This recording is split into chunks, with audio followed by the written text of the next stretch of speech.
What are these two unknowns, photographed in deep space by astronauts Lovell and Borman? What are they? Where do they come from? Are they secret devices created by world governments? Are they manned or unmanned, or both? If they are they manned by extraterrestrials? Why are they here? What attracts them to our planet? Are they friendly or hostile? How long have they been coming here? What is their energy source? What can account for impossible right-angle turns which violate all known laws of aerodynamics? Why do world governments continue to deny their existence when photos like these continue to appear in newspapers the world over?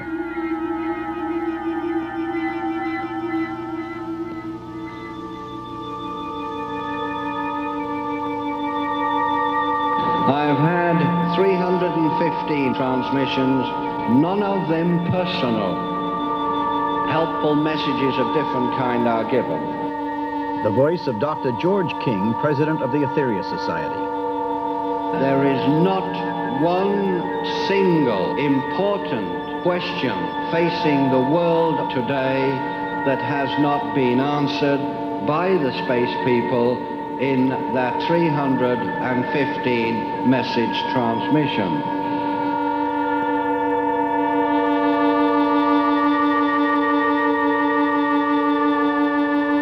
They have not condemned man, but they have made various suggestions how man can help himself to stop wars, to cure all disease, to cure all famine on earth. We've even had intimations on how desert regions could be cultivated, etc., etc., etc.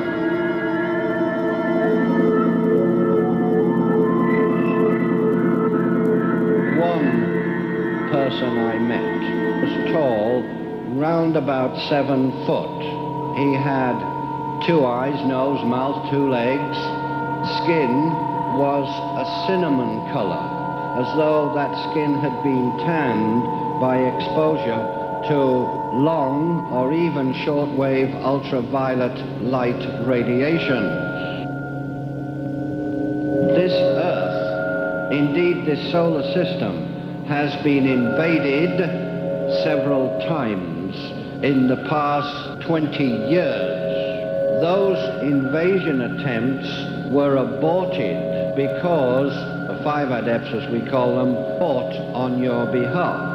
You would have been utterly, abstractly powerless against the forces which did not have your interest at heart. Recorded April 1978 at the Shrine Exhibition Hall in Los Angeles, California.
In the beginning, God created the heaven and the earth.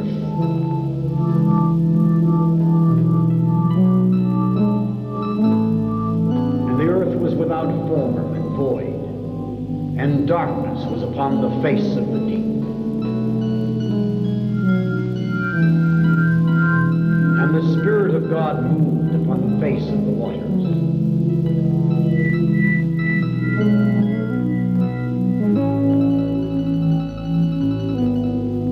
God said, "Let there be light," and there was light. And God saw the light, that it was good, and God divided the light from the darkness. And God called the light day, and the darkness he called night. And the evening and the morning were the first day. And God said, "Let there be a firmament in the midst of the waters, and let it divide the waters from the waters." And God made the firmament, and divided the waters which were under the firmament from the waters which were above the firmament. And it was so. And God called the firmament heaven, and the evening and the morning were the second day. And God said, "Let the waters under the heaven be gathered together unto one place, and let the dry land be." And it was so. And God called the dry land earth, and the gathering together of the waters called he seas. And God saw that it was good.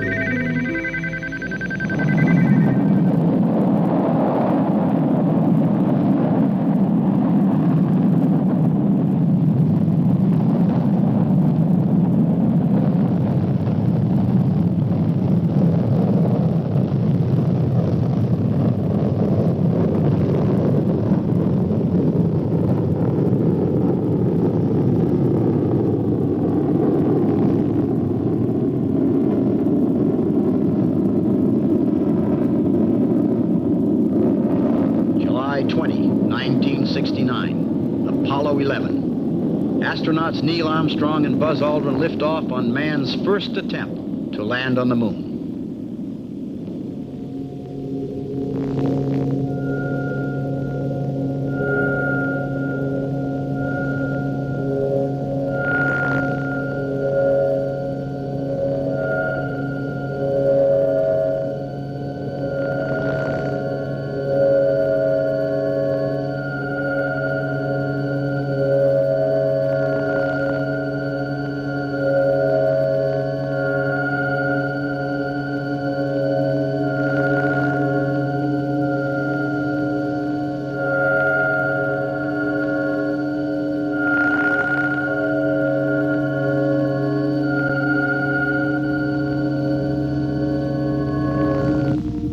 One small step for man, one giant leap for mankind.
The world waited as mankind joined in anxious anticipation for the first television transmission from the moon. But what of the poverty-stricken masses, the third world, the hungry, the dying? What would this giant leap mean to them, if anything?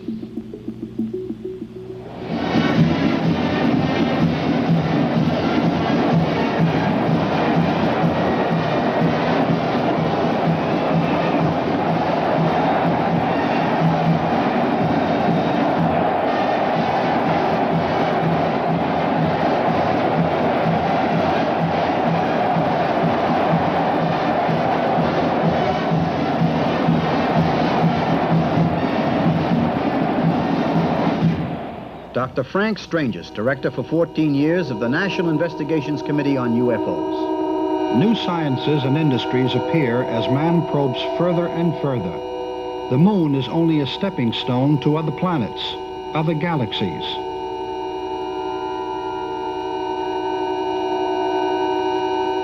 The government is pushing to gather UFO data, confirms Apollo astronaut Edgar Mitchell, who landed on the moon in 1971. Interest in UFOs has been revived and is increasing at all levels in the military, says Mitchell. There have been just too many UFO sightings and too many fighters scramble to chase them.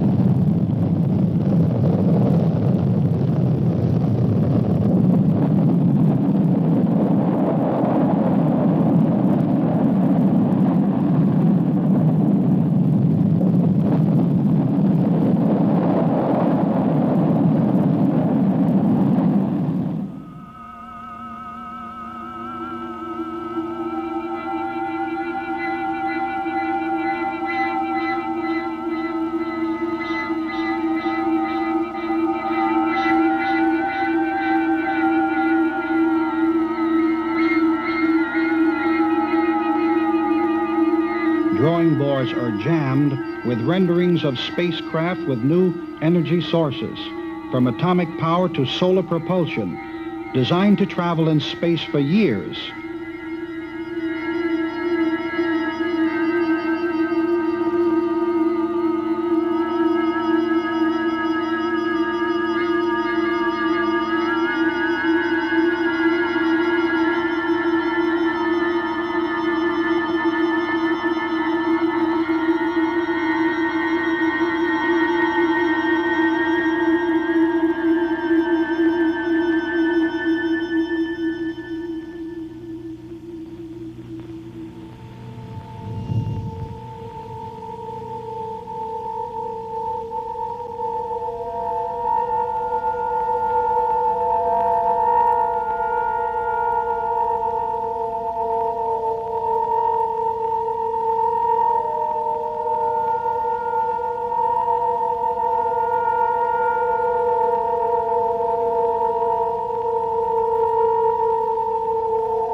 Man's imagination knows no bounds as he reaches out to make contact with outer space beings.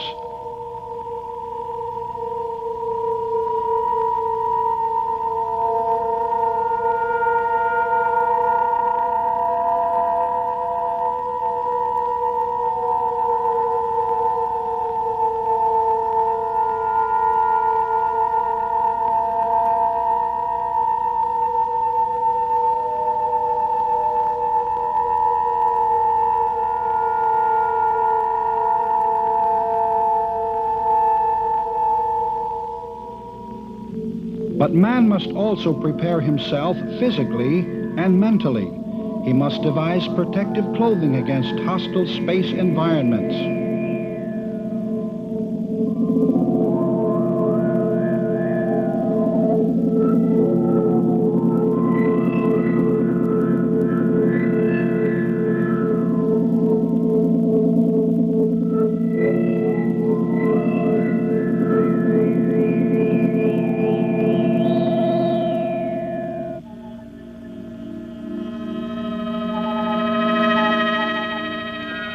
Are there beings in outer space, extraterrestrials? Do they communicate from planet to planet, from spacecraft to spacecraft?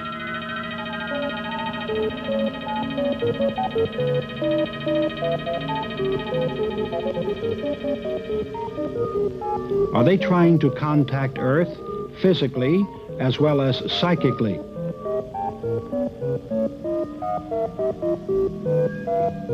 Man listens, scanning the depths of space in search of decipherable sounds which he can in turn translate into meaningful messages. These are two unidentified flying objects photographed by United States astronauts as they were making history on the fringes of outer space. These are two elongated UFOs that were photographed trailing U.S. astronauts on their way to the moon. According to a high-ranking officer at Cape Kennedy, not one space probe leaves the launching pad without being trailed by unidentified objects, as is attested to by these two unknowns photographed by Lovell and Borman. UFOs have been photographed by people from all walks of life. This particular one was taken by Dr. Daniel Fry, scientist. Sighted at night, these three unidentifieds were photographed in the skies above Honolulu, Hawaii by a housewife. Notice the close formation of this 180-degree turn, which has mystified aerodynamic experts the world over. These four UFOs were photographed by Seaman Shell Alpert over the Coast Guard base at Salem, Massachusetts. The UFOs made no sound and were not tracked by radar. This UFO was photographed over the home of an insurance executive in Seattle, Washington. Paul Villa always had a secret ambition to see and photograph a UFO. This day in 1965, he was in the right place at the right time with a camera. According to the experts, Paul photographed an instrument package or space probe, very similar to the probes that have been launched from Cape Kennedy to the Moon, Mars, and Venus. According to Paul, the space probe made no sound, nor did it land. This UFO was photographed by a surgeon in Adelaide, New South Wales. This is the first UFO of this type ever photographed in Australia. It was taken in 1962. This is a blow-up of this most unusual top-shaped object. Notice the metallic color. This cigar-shaped UFO was photographed above a small park in the Glendale section of New York in 1967, which was a peak year for UFO sightings in the United States. There are rare occasions when UFOs are photographed in formation. These five unknowns were seen on the outskirts of London, England. Among many witnesses present were three Royal Air Force pilots. Now this one, unlike many of the UFO sightings, gave off a high-pitched whining sound above Tulsa, Oklahoma, about 1 o'clock in the morning. Many witnesses were frightened, and some petrified with their mouths open. As it departed, the whine changed to a high screeching pitch, sending dogs scurrying for cover.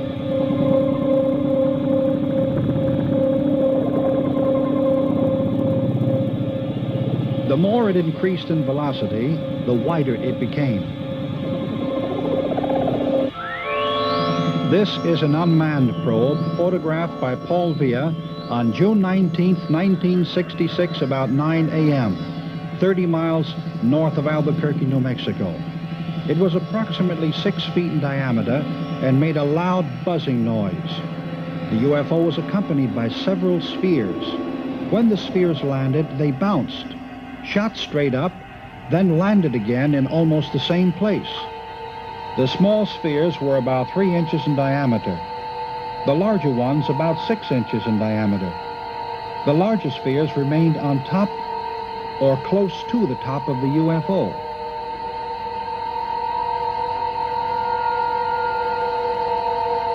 The rod on top of the dome is an optical device incorporating a combination of prisms and lenses.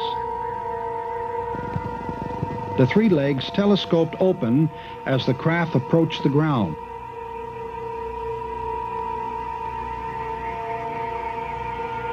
Dr. King, when did you first become interested in outer space and UFOs? It was in 1954. And it took me by surprise, actually.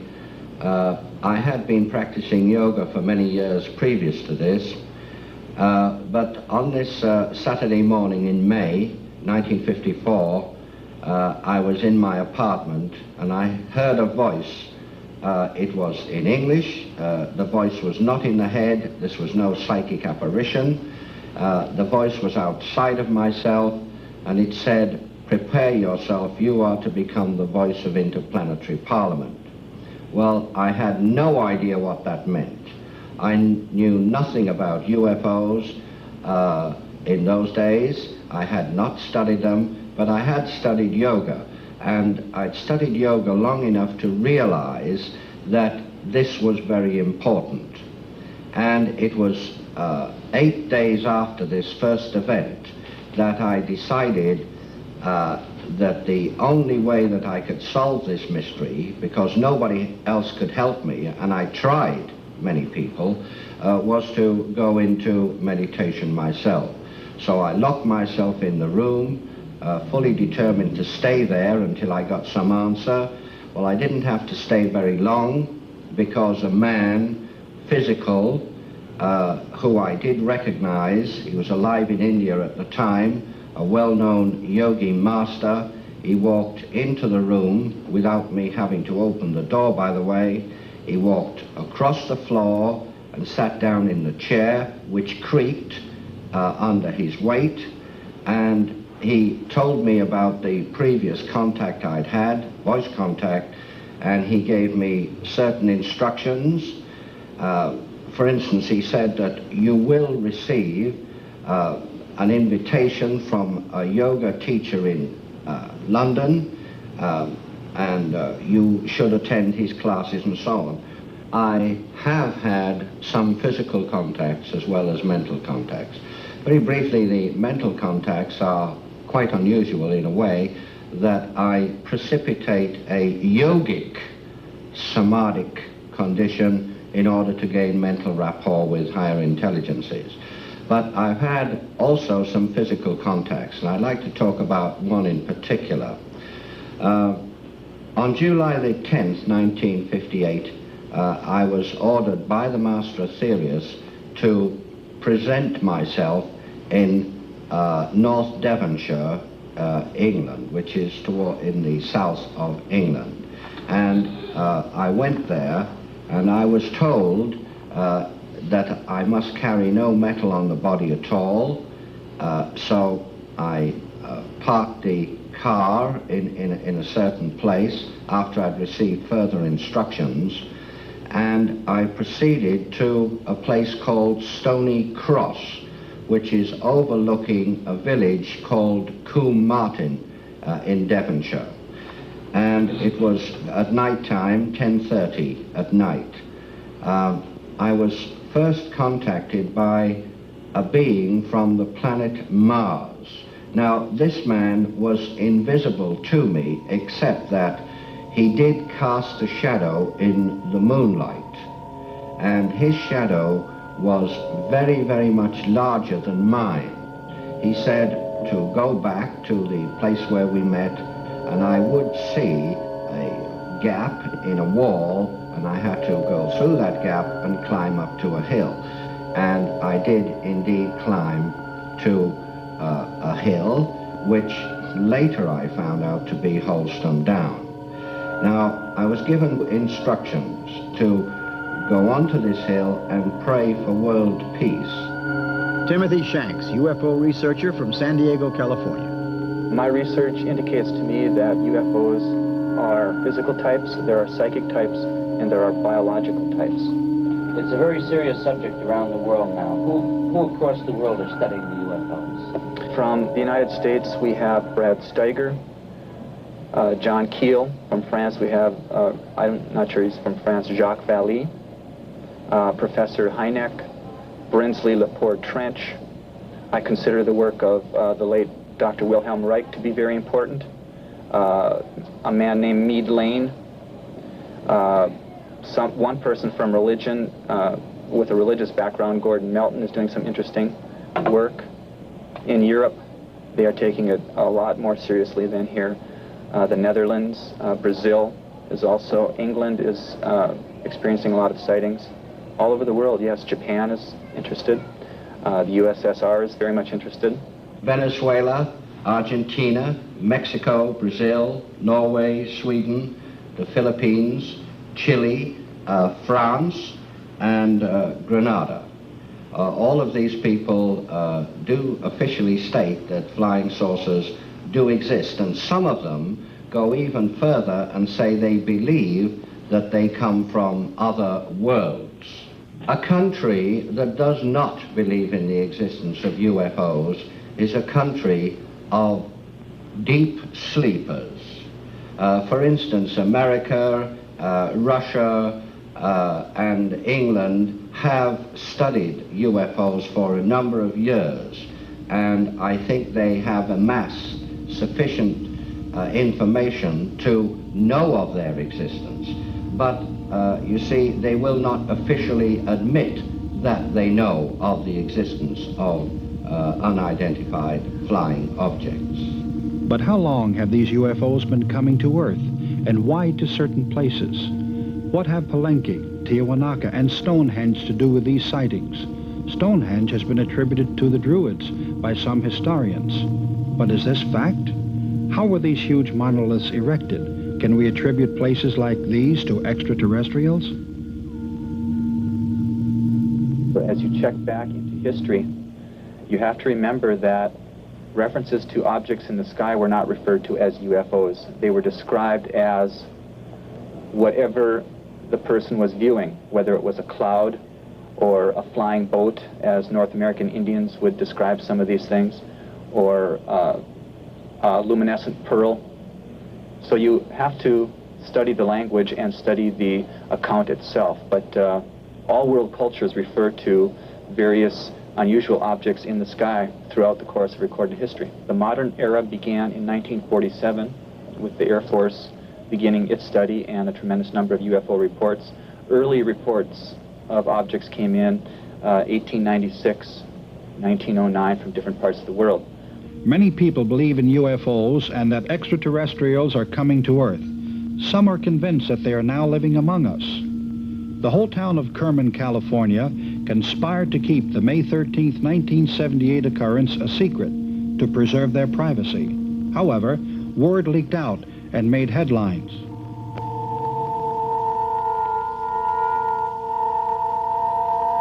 Ruth Norman of the Unaria Society discusses UFO landings and extraterrestrials from her headquarters in El Cajon, California. Greetings, Earth people. I am your Space Fleet Coordinator. I'm the forerunner for the space people who will be landing before long now on your Earth planet. I am the messenger and a forerunner and ambassador from many of the spiritual worlds and the physical planes and the astral dimensions who have come to this your Earth planet to introduce you people to a higher way of life. Almost always when people have a close proximity sighting, that is a UFO very near to the road, for instance, if they're driving along in their car, the car engine will stop and the headlights will go out, etc. This is common. It's happened all over the world. I was sitting in a car and suddenly I had my eyes closed and I was meditating. The car was filled with a brilliant blue light, and I opened my eyes and there was no sound. And I looked up to the sky and there was a beam of light coming down towards me. And then it went out and there was nothing there. Dr. King explains his energy charging expedition requested by space beings. In Operation Starlight throughout the world, there were 18 mountains which were charged through myself as a channel. I did not manipulate the energy for the charging of these mountains. It was manipulated through me by the space intelligences. We have here scenes from Mount Kosciuszko in Australia, which was charged on December the 5th, 1960. We had tough blizzard conditions on that mountain. The last picture shows me manipulating the energy which was put through me by other sources, which caused an initial charge to go into this mountain. The other mountain in Australia was Mount Ram's Head. This was charged on December the 8th, 1960, and we had no problems at all except through heavy snowdrifts. These pointing stones have been there for thousands of years. The next set of pictures you see were shot in Switzerland in 1961 on August the 13th, and this is Mount Medrugorflu. And again we had blizzard conditions the day before, but it did clear up considerably when we made our climb. Dr. King discusses his confrontation with a UFO that occurred in Halston Downs, England, on a hillside in the 1960s. When the Master Jesus departed, he moved over to the side of me, and it was then that I regained consciousness, and because I was in a deep trance condition just before that. And I saw a vehicle somewhat similar to this one here, this model here, a flying saucer, a scout patrol vessel, and it came down and hovered a few feet above the earth. I'm not sure how many feet, because I kind of saw the bottom of it, and I saw the three little domes on the bottom, and I saw a bright green ray, very, very bright green ray, come from the bottom of the saucer like this, and Jesus stepped to one side into the ray and he disappeared. I believe he was taken up into the craft in that way, because I saw this craft move through the heavens and join two more craft which had been hovering there during the whole experience. It was an amazing happening. It's something which really did affect me very, very greatly. Brian Scott, Orange County, California, goes into a trance state, using his body as a telepathic channel to receive and transmit messages from a being known to him as Voltar. Our cameras recorded this as it actually happened. We have edited the hour-long session to show you a portion of this extremely incredulous and dangerous experiment. Gunner, go. 020. We understand that the probe wishes to impart information at this time. We're willing to receive this information now.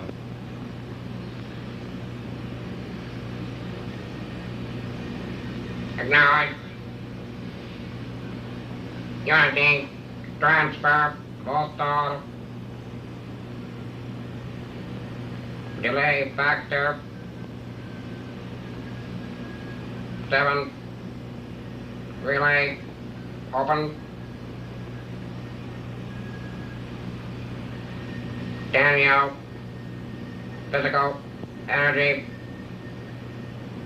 displaced. Unity of the council.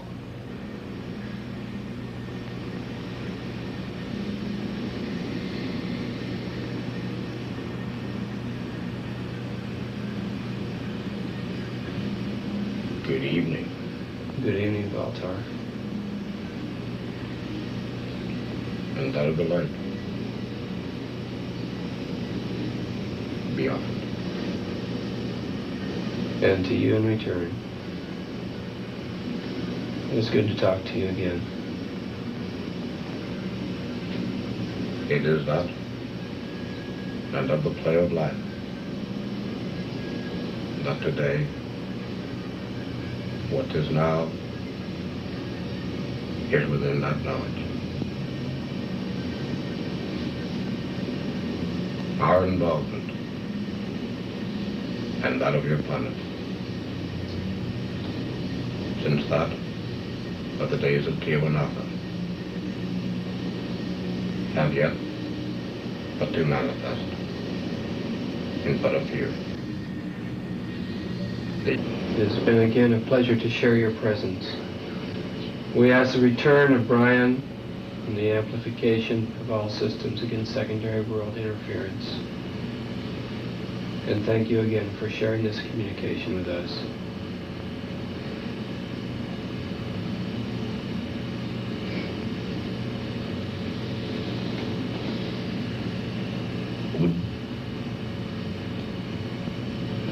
execute, logic, input, full stop, return, Scott, open,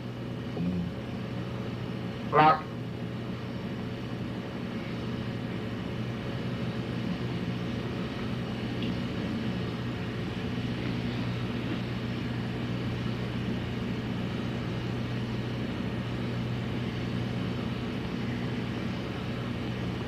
That of my presence, upon that of the world yet to be, is now. Again? Yes, Brian. As the time in South America. Yes, it was very strong. Are you speaking from there now? As the eyes are rolled back. Is now that of their land. There is much sorrow. Danielle's decision has upset many people.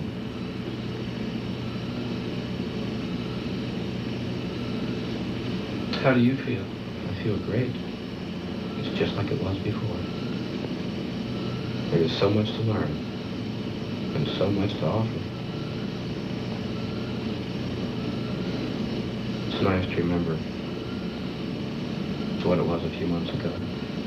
Wow. How about some air?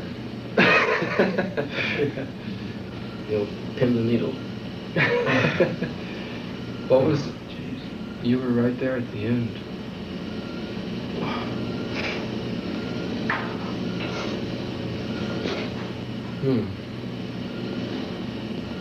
You know, different. Was that the part of you that's on their world, or was that, what was that? Just like it was after the transformation. Yeah. Same idea.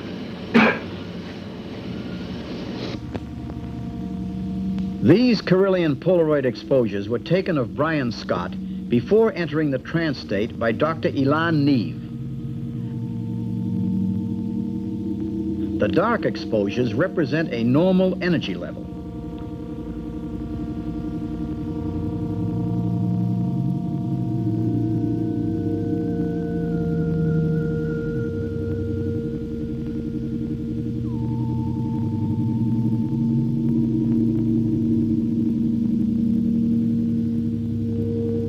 The light-colored photos that were taken while Brian was in trance are considered rare and unexplainable. Brian Scott remembers vividly a frightening contact with the space beings. When I was 16 years old, I experienced a phenomenon known as a ball of light that appeared behind my house. My dog basically gave the thing away by barking so loud that he was waking up half the neighborhood. Investigating what the dog was barking about, I had found this object hovering in the sky about 6 to 8 feet above my head. The ball of light appeared to be orange-red in color and only lasted for about 10 seconds and suddenly shot up into the air. From this experience, at that time, I didn't make too much of it. My most important intent was to get the dog to be quiet so my parents would not be aroused at 2 a.m. returning from a 16-year-old birthday party for myself. Very shortly after that evening, I woke up again, but this time I woke up at the kitchen table. And when I had woke up, I found myself with a big mess all over my arm. And apparently somewhere during that sleep period, I had managed to jab and tattoo this object into my right forearm, which appears to be a spider. From that time, we moved up to 1971, where I had an actually physical contact with aliens in the Arizona desert. It was their request at that time that I would journey to the Nazca Plains and that I would find from that the information basically to be able to bring back some of the cultural studies that were going on around the Incas and so forth and the pre-Incas. Nothing about the spider when I was 16 made very much sense. In 71 it didn't make much sense either. But in 75, when we really got into all this and started taking some of the journeys they requested me to do, we did find that some of the stuff they were talking about was being the tie-in. And apparently it became something that I myself had eventually asked, why me? Why did they particularly get into this thing with me? And I found out that it wasn't just a me situation. Apparently, to begin with, I was in the wrong place at the right time, or totally the wrong place at the wrong time. But it was based on my decision to take the next step if the information they were giving me was going to be valid at all. And once we began to research and actually dig into it, myself and a few associates, different various investigators and such from leading UFO organizations, we found out that the relationship between the spider on my right forearm and the Nazca flames were identical. And this particular symbol ties into a technology and an energy system that is used for them to be able to travel, apparently, interstellarly between planets and stars.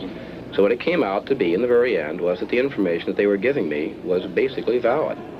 And what they were telling me, I had some belief in what they were saying. It was from that point that I decided that if the information they could bring forth to me or through me and other people who have had an experience like this could be put together in some nutshell where we might be able to offer the information to the general public in a way where it would actually prove the phenomena as being either real or unreal, we might be able to get a handle on this UFO thing, the unknown. The unknown.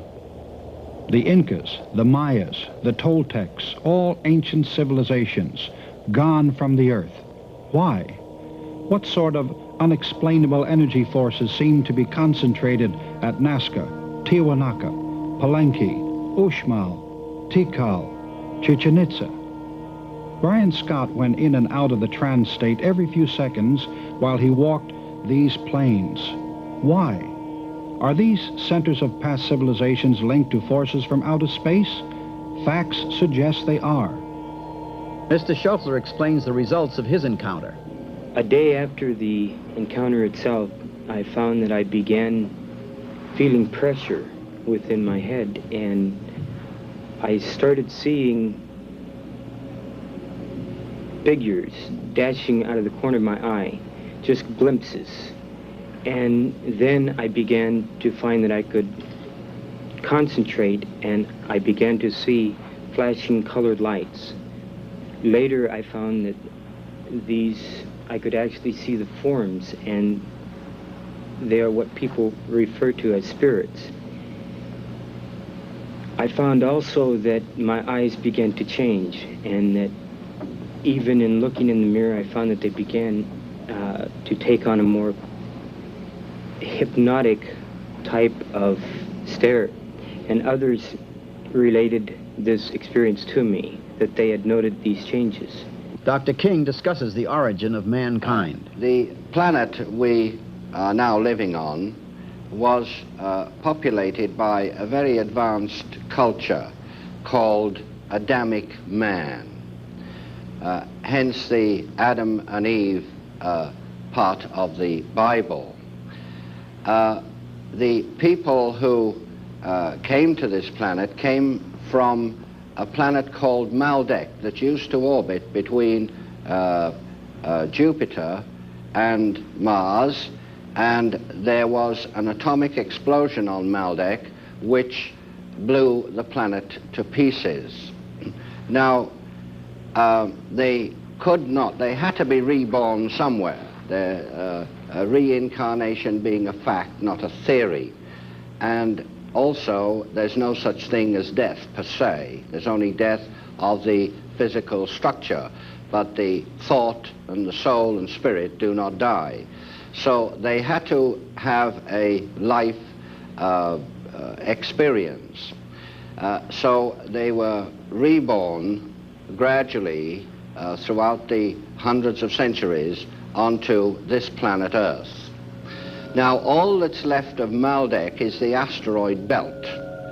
And it's a very interesting thing to note that just lately scientists have discovered pieces of meteors which they know come from the asteroid belt, and some of these meteors contain elements, minerals in the exact amount as found in the human body. And these minerals are petrified into the rock pieces, which prove that ancient man, before he came to this planet, had a similar physical structure to what he has today. These unidentifieds, photographed in various parts of the world, are being monitored by many governments. who only secretly will attest to their existence. The theory is that to reveal the fact that governments are fully aware of UFOs and the revelation of their files would panic the public. And secondly, would cause chaos to the economy of the world. However, these are actual filmic records taken mostly by accident by people from all walks of life and in many different locations.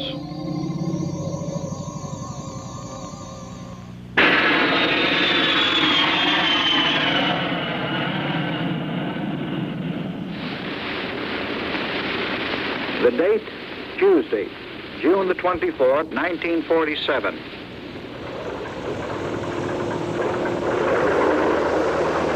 Pilot Kenneth Arnold, a deputy federal United States Marshal, took off on what he thought was to be a routine flight over the mountainous country near Mount Rainier. An experienced flyer with over 4,000 hours in his logbook, he little realized that this particular flight was to start an investigation that would cost the federal government millions of dollars. 3 o'clock in the afternoon found him cruising at an altitude of 9,200 feet above the rough terrain, some distance from Mineral, Washington. As was his custom, he watched the mountains below for signs of illegal campfires or other downed aircraft. But there was nothing to cause an alert. His instruments showed that he was on course and holding steady. He was making a 180-degree turn toward the Forbidden Plateau when it happened. A weird high-frequency sound suddenly came out of nowhere, seeming to head directly toward him.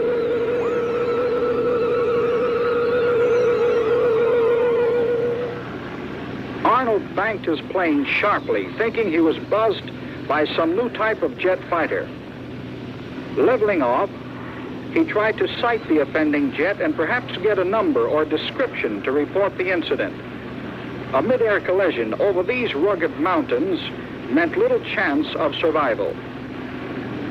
He checked his instruments again, and to make sure that he had not drifted into another flight lane, a lane used by experimental aircraft, he was still on course. Then, without warning, it happened again. Arnold pulled up sharply as the weird sound engulfed him. Only this time he saw what had buzzed him. Far to the left and toward the north, a formation of very bright objects moved through the sky in the vicinity of Mount Baker. They were flying at a fantastic speed, their silvery outlines clearly visible against the dark mountains. The strange, saucer-shaped objects flew in an echelon formation, and then, gaining altitude, shot off into the blue and vanished.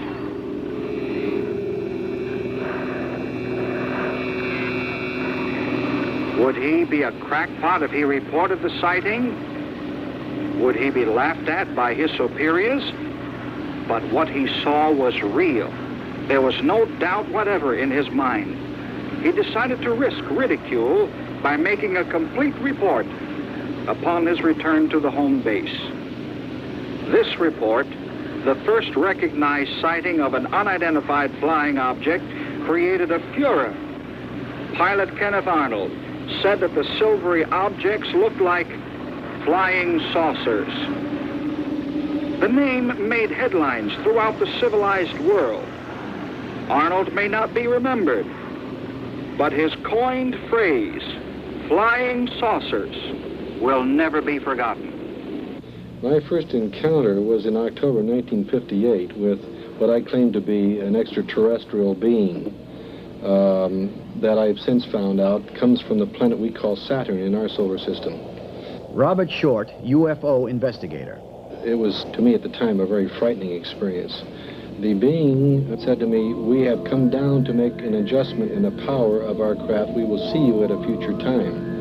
And I thought, what criteria do I have to understand it? And it wasn't until several years later, in fact, after another individual had another experience with the same individual, that I began to understand that my work, as of from that time, would be through the auspices of the solar government on Saturn in this system. And all message work that I do or channeling that I do would be through their auspices, through the subspace radio network in this system. Ruth Norman tells of Earth landings from various planets. There will be many planets, 32 different planets in number. They are all physical planets, some within the solar system and some outside. 32 in number. And they will all land simultaneously on the Earth world. About 3.5 years ago, I was inspired, prompted by my space brothers to purchase some property about 40 miles north of San Diego. It's near Yamul. It's 67 acres for the spacecraft landing. Now, just one craft will land there, and we will have the other 32 craft to land at various points on the globe. Mr. Arman recounts his first experience with UFOs. I was in Los Padres National Forest on the wilderness area, and we were hunting Russian boar. And I thought I seen a Bigfoot, and I instantly thought $1 million, shoot it, make $1 million. And I drew on it, and I couldn't pull the trigger of my pistol. And I tried for 5 minutes. While it watched me, I put the pistol back in my pocket and took off running. I was scared to death. And I went back to my friend. I told him about it, and he said, well, you must have been hallucinating. I said, okay, I was. And that night we were in the tent playing cards, and we just finished a hand, and he was looking out the tent, and he says, he turns to me, he says, Norman, look at the funny lights up on the mountain. The mountain was about 3/4 of a mile away. 3 of them, and they got larger and larger. And then I jumped up and stood in front of the tent door, and a blue one flashed across the side of the mountain. Another one came over the top and lit up about 3 acres. And I turned to him, I says, Joe, did you see that? And he had his head covered up. And I went to shake him. And he says, I'm asleep, leave me alone, leave me alone. And just then our campsite lit up as bright as day, and we blanked out. Thomas Miller on UFO propulsion systems. They do fly interstellarly. However, they do not fly in the same manner that the rocket ships fly or blast off from Earth as we know it.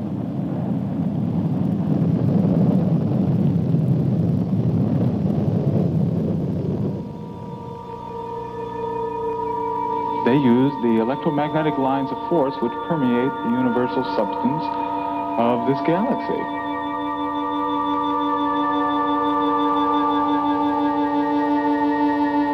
The brothers on the other planets have evolved much more rapidly than the people on the Earth, and the ones that we have contacted have transmitted their messages to Earth, and they have given us pertinent information of instrumentations which they will help us build and construct when they do make physical contact, such as an energy device which will use the natural oscillation of atom structures themselves. We will be taught how to arrange the vibrancy of the atoms to extract natural energy emanations from the very atom substances and siphon them off into power stations. And it will be a free type of energy. Mr. Schaffler reveals more about his encounters and how it affected his mind. Well, I found that I not only could see spirits, but I began to see buildings where I knew there were no buildings. I could see grids in the sky, just patterns of energy. I saw auras off of chairs, off of houses, off of literally everything I saw at nighttime, just before sleep or while I was in a sound sleep, that I would be woken up and I could hear as someone was talking to me, as clear as if you were talking to me now, telling me that I should go to these different places for different experiences. They will be landing very soon, as soon as the Earthman himself steps up his consciousness and receives the Space Brothers in an open, receptive way where they would lay down their weaponry, where they would lay down their hatreds. Because the Space Brothers bring a whole new science of life, a whole new way of life, which will change and restructure society as a whole. And we will start to tear down the various prejudices which we have had, not only among ourselves, but against life on other planets, life on other worlds.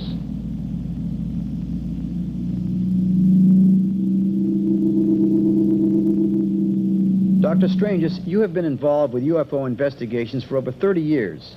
If alien beings were to land, do you think they would be friendly? That's a good question. UFOs have had this Earth under surveillance for many thousands of years, and if they were going to attack or cause the human race any problems, they would have done so a long time ago. But there have been a few cases where some cattle and some people have even suffered because of so-called negative saucers. Someone said if these are intelligent beings from outer space, they couldn't be too intelligent if they're visiting the planet Earth. But on the other hand, I believe that we have been a source of, shall we say, potential threat, because as one scientist put it, we can take and set the atmosphere on fire with hydrogen devices, and this could cause the planet Earth to be completely destroyed by fire, and in so doing, it could disturb the other planets in our solar system. All the people in this solar system are friendly disposed towards Earth, and they are very, very advanced people, but there are other people in other parts of,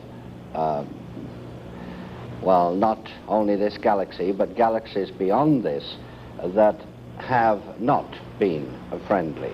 In fact, the solar system has been attacked by outside forces in the last few years, and in order to repel these forces, there was something which we might call a galactic war.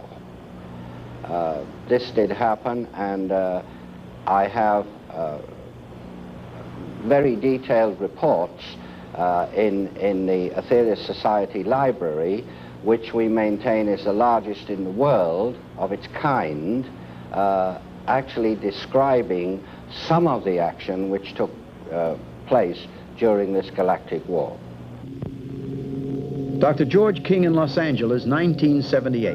There are at least 3 people from another planet living on Earth today.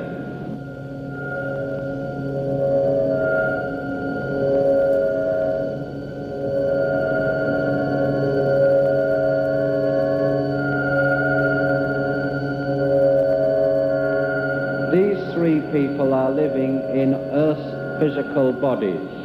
These 3 people are highly specialized adepts whose job it is to protect mankind from any interference from outer space and any invasion from outer space. The predominant UFO seems to be saucer-shaped, as attested to by this picture taken by Paul Villa. You are witnessing a most amazing UFO film. It was viewed by the United Nations Outer Space Affairs Committee, the Congressional Hearing Committee on UFOs, and by the government-sponsored UFO investigation conducted at the University of Colorado, where the film was also viewed by the late Dr. Werner von Braun.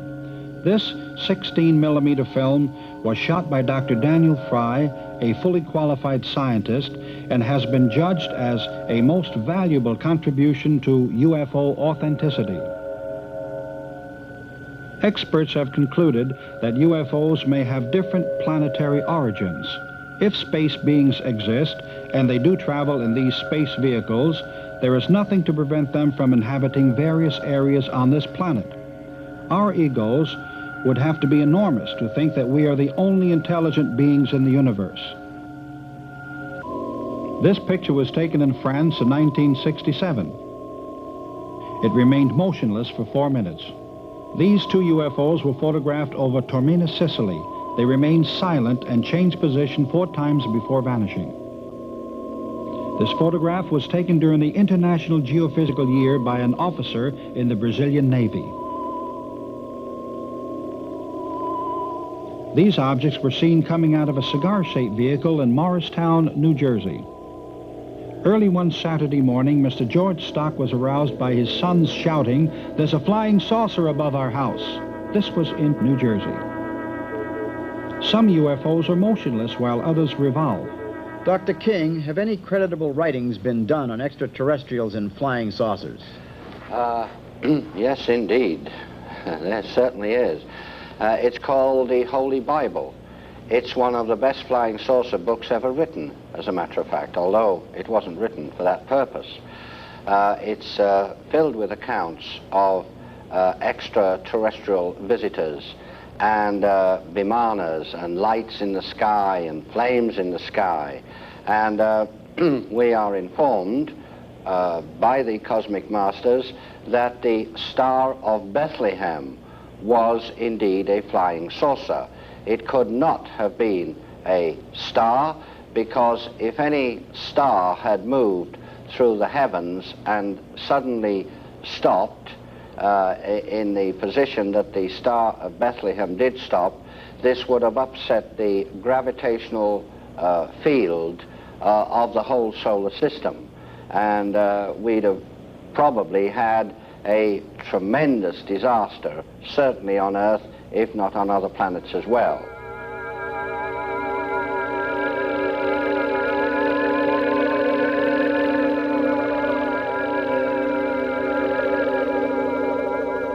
The biggest change was that this compelling drive within to travel and go to these different places. I found myself going to Orcas Island in Washington, Key West in Florida, Palenque and Chichen Itza on the Yucatan, Teotihuacan at Mexico City. And each of these places I met beings, and I say beings because they would come up to me and know who I was, not by name, but why I was there, and they had similar purposes.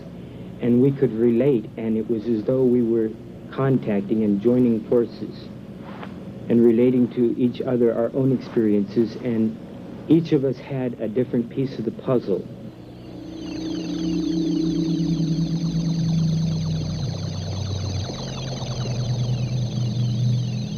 Alan Michael reveals his first encounter with alien beings and discusses his visit to a UFO. The first one, I was enveloped in a shaft of light. And as I went up this shaft of light, I just looked back, saw my body, and went right up out of it, right up the shaft of light into a mothership in outer space.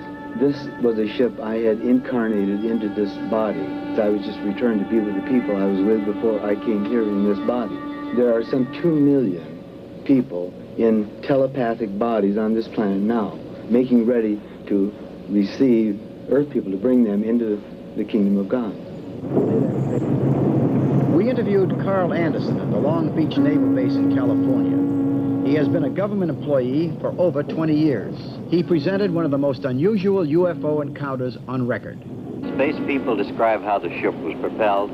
Yes, they told me all about the propulsion of the ship. In fact, they told me that the interplanetary spacecraft are what we've come to call flying saucers, and they told me that the craft was essentially a flying electrical motor. The field coil turning in one direction, the rotor or the armature going in the opposite direction, propelled by a power in the center, such as a battery of a type which we're not familiar with. They told me that when these two counter-rotating sources revolve to a speed relative to the Earth as it turns in its axis, in relation to its mass, that it becomes weightless due to the fact that the electromagnetic lines of force thrown off by the craft repel the magnetic lines of force that the Earth creates, and thus propel it away from the Earth's surface. Now, by reverse polarity, this can be made to attract and thus pull back toward the planet again. By neutralizing this effect between the attraction and the repelling force, this is how they are known to hover in one spot. Do you have any physical evidence of your space contact? Yes, a crystal stone was presented to me as a keepsake or a memento, and I have had this little stone to Germany with me in 1960 when I went over there after this contact. It has been analyzed by spectrographic analysis, and the experts from Heidelberg University claim that there are properties to be found in this stone that are not to be found in this earth.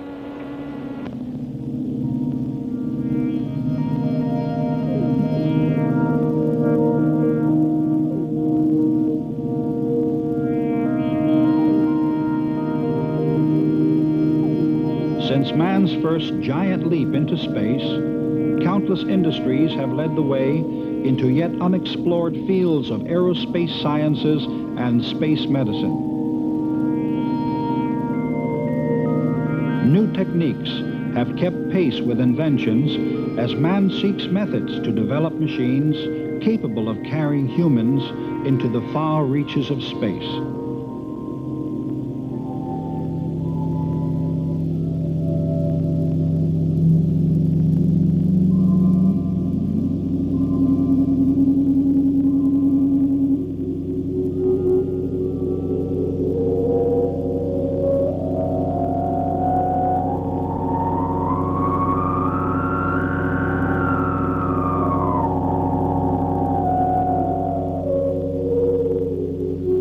Mr. Sherbin, would you please explain how your model corresponds to UFO propulsion systems and how it ties in with the reported rapid and erratic movements of flying saucers? Yes, this model relates to flying saucers in three ways. This basically is taken from what they call planetary motion, and flying saucers also duplicate planetary motion. Now, planetary motion of a flying saucer, or this arc, is that flying saucers rotate, they oscillate, and they pendulate. Our vehicles that go into space do not duplicate planetary motion. They duplicate motion that came from the flight of birds. One would be linear, and the other is a cyclical geometry. This has to do with the rotation of the Earth. This is a daily cycle. Its orbit around the sun is a yearly cycle, and what they call the roll is a season or reverses of precession. And this duplicates flying saucers and also upsets our concepts of gravitational forces, because this is a pendulous force that overcomes what we consider inertial force and reverses rotation in violation of our laws of motion. And science cannot explain this because science has never proven its laws of motion, and this is a definite violation of the laws. How does this apply to Einstein's theory of relativity? Einstein's general theory of relativity is not really true. This is the model of relativity. It's of cyclical relativity, and I have a physical model. Einstein's special relativity is based upon the equivalence of gravitational and inertia mass. Both inertia and gravitational forces have never been proven by physical experiment. Einstein merely had an idealized experiment where the experiment is imagined and the results are imagined. He has no foundation whatsoever for his relativity. This does have a foundation for relativity in that you have the rotation of the Earth, you have the pitching, which is its orbit around the sun, and precession, which is our reference in the galactical system. So here you have a celestial frame of reference, and Einstein has nothing at all whatsoever. And here you have gravitational forces here, which will overcome what they call inertial forces, which definitely disproves Einstein's general relativity. Here's a model of cyclic relativity disproving general relativity. How did you arrive at the particular shape and measurement for your arc? And how does this configuration relate to motion sickness as we know it? These were taken from the dimensions that God gave to Noah from the book of Genesis. It states an arc, and Moses was placed in an ark of bulrushes. It gives the length, the width, the height, and the camber. Thou shalt finish at a cubit above. By building this shape of an arc, this shape, it is actually a mathematically perfect boat, because it's taken from arcs, which an arc is the most perfect of all created forms. Now, this particular shape, all the forces in the ocean are compressive strength. So being a spheroid, it's the strongest on compressive strength. It's the strongest on both cantilever and truss stresses. And this boat does not broach to. It quarters lines of force. But one of the most remarkable things about it is that there is no motion sickness. And this is what happens. What gets you motion sickness is the liquid in your ear slopping back and forth. Now, this has what I call double pendulum stability. This is like a compass being placed in quadrants. So when this is in the ocean can move around it, and the boat will always remain perfectly stable, where any other type of boat will broach to in the seas and start rolling and get you sick. So this boat, if you're going to put a large amount of passengers in it to withstand a storm, this is the shape that I would use. And it would also be a perfect survival craft in the form of kayak today. Say we had an atomic blast and you had to get out of the cities, this is the shape I would use. And since it also duplicates the planetary motion of flying saucers, and there's no motion sickness, they must be able to transport themselves through space and just make any type of move they want, but they would feel no motion whatsoever inside. But they must be highly advanced on this type of geometry.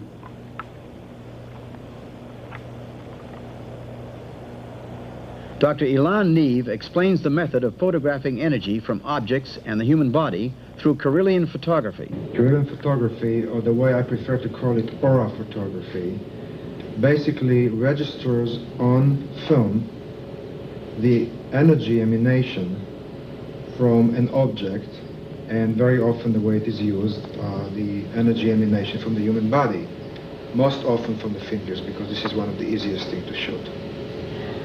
May I ask exactly how you interpret the colors that you get from these fantastic photographs you take? This is a typical question from a Western mind. Exactly. I am afraid I couldn't give you an exact answer because this is still not an exact science, although some scientists attempt to make it an exact science. Colors can be interpreted in different ways depending on the person, depending on the interpreter, and depending on the intensity and the quality of the color. So there is no scientific chart by which everybody can go and say, well, that means that you are sick, that means that you are angry, that means that you are well. But there are some standards, some guidelines. For example, certain type of reds may indicate anger. Certain type of red may, and pink even, may indicate a problem. Blue and white usually manifest calmness. The problem with questions that require exactness is that this type of things are not always exact and they are not scientific, although some Carillion photographers try to make it scientific, because colors can be interpreted in different ways. There are different methods of interpreting them, and in the final analysis it depends on the quality of that particular color and on the interpretation and on the subject. For example, red can be interpreted sometimes as anger, as release of some negative qualities, even as disease. But some type of red, under certain circumstances, may indicate sexual arousement and possibly a positive flow of energy and vitality. As a rule, however, colors such as blue and white are considered very positive. They are spiritual colors, they're colors of healing, they're colors of enlightenment. Dr. Neve, and these colors and everything, does this explain some sort of radiation or force that could be connected with UFOs in any way? Yes. Those people who work with Carillion photography, quote-unquote scientifically, usually would use slides, and the slides would focus mainly on the corona, the emanation from the fingers, and I don't think they would dare making any connections.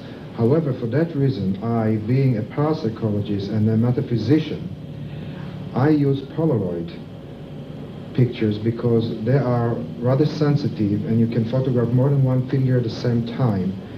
And the background that appears on those photographs seems to give me as much and more information than the mere emanation of energy, like halo-like or rings of energy that come out typically from fingers on Carillion photography. So I would say yes, metaphysically speaking. We have some very interesting, some people call it weird experiences, where we actually get faces on film while all you exposed were fingers. And in fact, we had cases where students focused on trying to bring to them a guide. And as you know, a guide can be a spiritual guide. It can be actually a being from a different planet that is guiding, overshadowing this earth. And actually faces, recognizable faces, would appear. Sometimes we had even more strange experience where faces that were similar to the person I photographed appeared, which may establish some kinship. In other words, I believe that there are two basic types of aliens, of people from another place on this earth. Some of them are people, or rather beings, that know, they had the experience, the knowledge, the memory of coming in, let's say, with a spaceship and landing on Earth. But more often, these are people who were born, like you and me, from a father and mother, human father and mother, and their being alien manifests in terms of an energy inside a human body. All right, that's all. Now, pull your hand out now and close it so light doesn't come in. And here's your picture. It is developing right now, okay? It's going to get darker and darker. And while it is getting darker, I would like you to think about that question, about that problem that you had while I was shooting it. Because even now, you are affecting the changes, because this is sensitive. There's a chemical change going on, and the energy that comes from your mind in form of thoughts and expectation does affect it right now. And I want you to be in touch with what you feel, because this is just like dream interpretation. I don't right away take a book and says, well, water means life and fire means love, whatever. I first of all find what it means to you individually. So get in touch with any kind of association, even if you think that it makes no sense. Now I'm checking now briefly with this psychic responder the energy flow from your chakras or your psychic centers. So this is the crown chakra. This is where you would usually get your communications from different dimensions, like through your dreams or with being from outer space if they did not come to you in a physical form. Now, think right now for a moment about the problem that you were thinking about before. Now, immediately, it will start changing into negative. You see, now think again, think now about the positive, about the solution of this problem.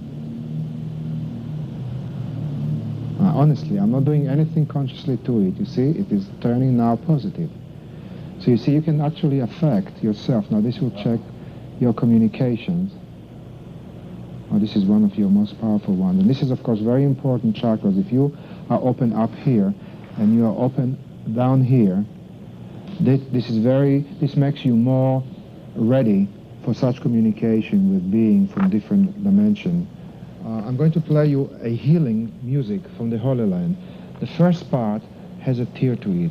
Let that tear flow through your entire being and wash gently but effectively the causes of all pain, all constrictions, all barriers to communication, and make room for the second part that has a dance to it, and let that dance create celestial rhythm. And this celestial rhythm will create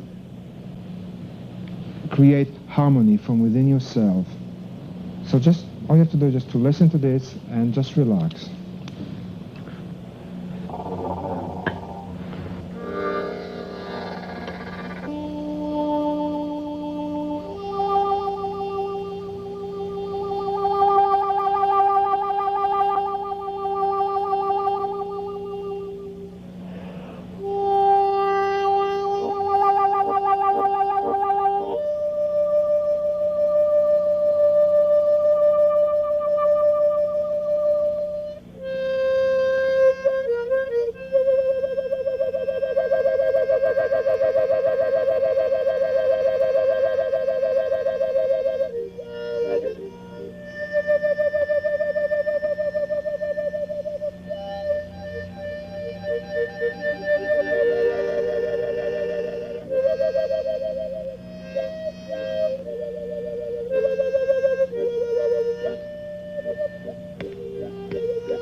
great life force are flow through every atom in your body, through every subatom, through every process or probability of processes known or unknown to you or to science, and bring everything within you in all dimensions and in all levels into harmony so that the guidance can flow through you so that you can get in touch with everything.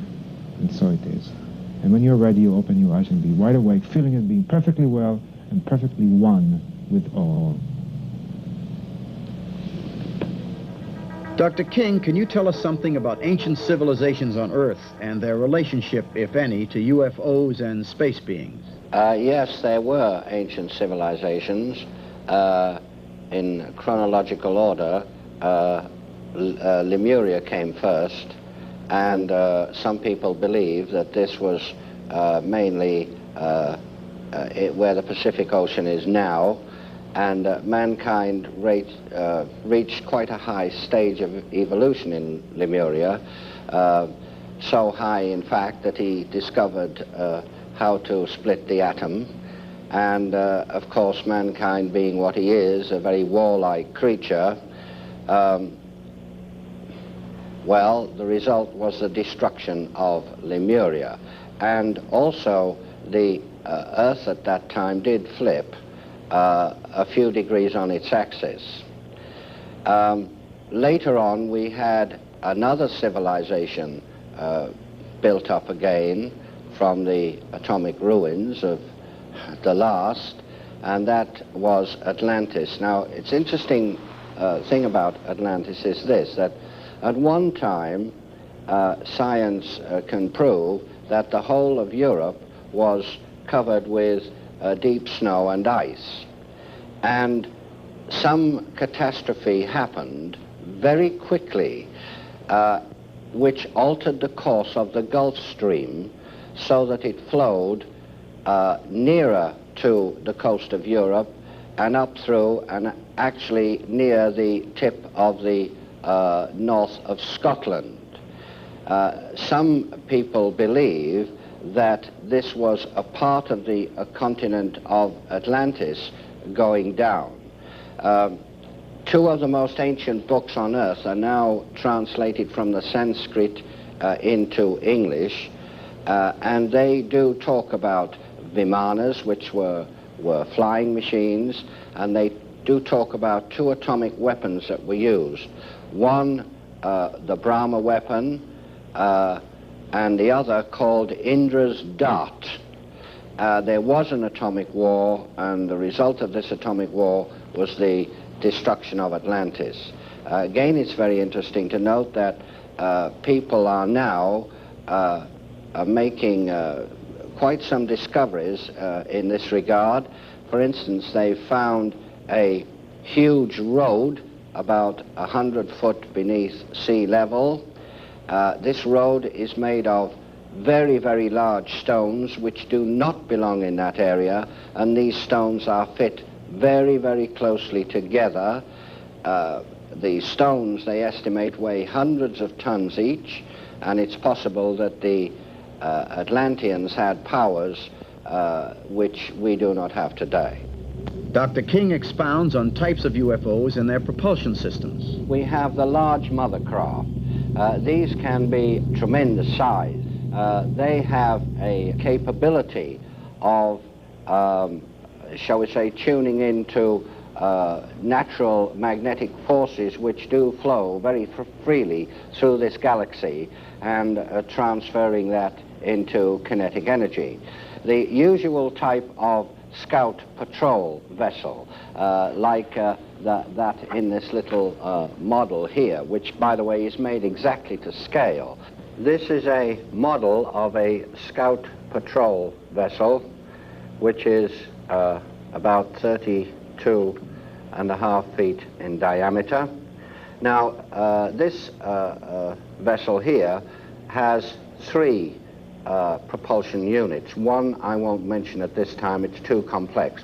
The other, again, it's capable of tuning into the natural flow of forces throughout the universe. But the third one is very interesting. As these vehicles operate for the most part quite near to a planetary mass, such as Earth or another planet, they're able to reverse the flow of gravity. The space people know, by the way, that gravity has two poles, rather like a magnet. A magnet has a north and a south pole. Gravity has a positive and negative pole, and they're able to reverse the flow of this gravity so that a planetary mass can repel the vehicle or attract it. This is often the reason why some scout patrol vessels fly in a rather, shall we say, erratic manner. This is an artist's impression of the third satellite. On the top there is a huge crystalline dome for collecting the sun's energies. At the bottom there's a power matrix for transmitting the sun's energies after they have been conditioned by the enormous crystals within the craft. This next drawing gives you a rough idea of the position of the third satellite. You see the impression of the sun, the energy is being collected by the dome at the top and transmitted to Earth through the power matrix at the bottom. Dr. King explains the universe's dependence on the sun, not only for energy, but for its material existence. All life in this solar system, and we are told in other solar systems too, is dependent upon either this sun or their respective suns, whichever it might be. You know, the sun is very, very important indeed to us, far, far more important than people realize. The master Aetherius has made this statement, which science will not understand for the next 1,000 years, but he has said, talking about the physical aspects of man, you are all solidified sunlight.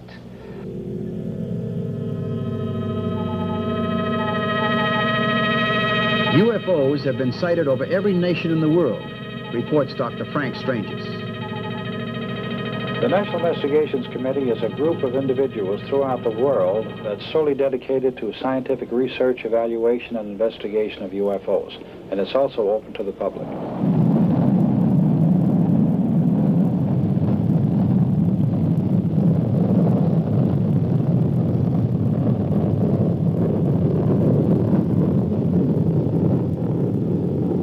I would say in my 32 or 33 years of UFO investigation, I have found definite evidence of a conspiracy. When we speak of the word conspiracy, it's a group of individuals who gather together with a prime purpose of either doing good or evil to a subject or another. As far as UFO conspiracy is concerned, yes, there are forces at work to squelch all valid UFO material. The United Nations has gone on record as saying that they would favor open hearings, open investigation, but the first nation to object was the United States, and this is rather comical. However, the United States Air Force still contends that UFOs do not pose any threat against the security of the United States, nor does it represent any more advanced technology other than we can meet.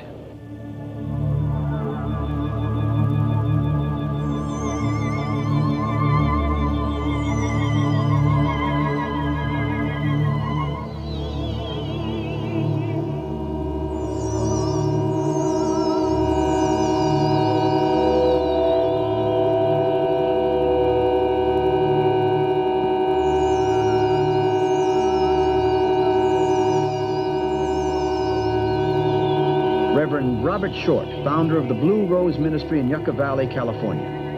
I believe that they want us to understand that basically, coming right down to it, we really are one race of people, united under one supreme being or created life they call ageless life, Almighty God, Father of lights.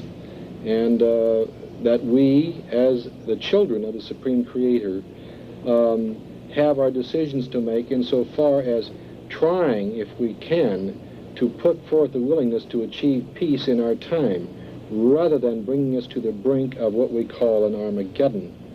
And so far as I know now, the peace efforts, even though continue to be tried, is like the old axiom, when they cry peace and safety, there will be none. We are headed for the final countdown, unfortunately.